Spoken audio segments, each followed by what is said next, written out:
ডিমের কোরমা করে নিচ্ছি। কিভাবে করছি এটা দেখাচ্ছি। একটা প্যানের ভিতরে ঘি দিলাম, লবণ দিলাম আর ডিম দিয়ে দেব। ডিমটা একটু লাল করে আর কি ভাইজে নেব।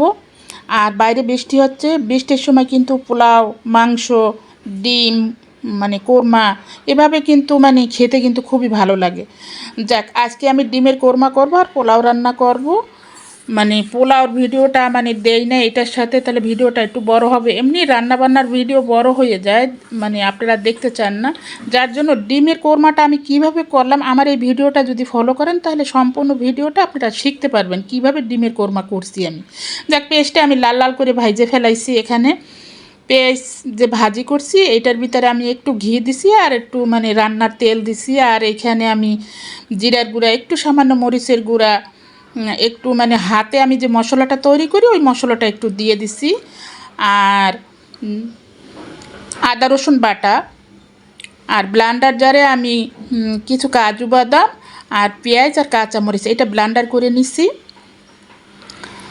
ব্লান্ডার করে এটা দিয়ে দিলাম। আর পানি দিয়ে না, এখানে আমি দুধ দিয়ে তারপরে কষাইতে আসছি। যেহেতু আমি কোরমা রান্না করব, যার জন্য মানে সাদা সাদা ভাব যাতে না আসে এটার জন্য আমি কিন্তু একটু মরিচের গুঁড়া কিন্তু দিয়ে দিছি। একেবারে সাদা ভাব হইলে মানে ওর আব্বুর কাছে দেখতে ভালো লাগবে না, মানে সে খাবেও না।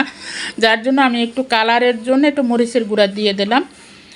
যাক, এখানে আমি টমেটো সসও দিয়ে দিছি আর এখানে বেস্তা আর ঘি দিয়ে দিলাম। যেহেতু মানে এটা মানে মাখা মাখা আর কি রান্না করব পোলাও দিয়ে খাওয়ার জন্য। ফাইনালি আমার এটা আর কি হয়ে আসতেছে, মানে ঝোলটা আর একটু মানে শুকাই আসলে আমি নামাই নেব। এভাবে করে আপনারা মানে বাসায় শর্টকাটভাবে রান্না করে ফেলতে পারেন। যাক, আমি এইভাবে করে সহজভাবে রান্না করে ফেলাইছি ডিমের কোরমা। মানে সম্পূর্ণ ভিডিওটা একটা লাইক দিয়ে দেখবেন। আপনাদের কাছে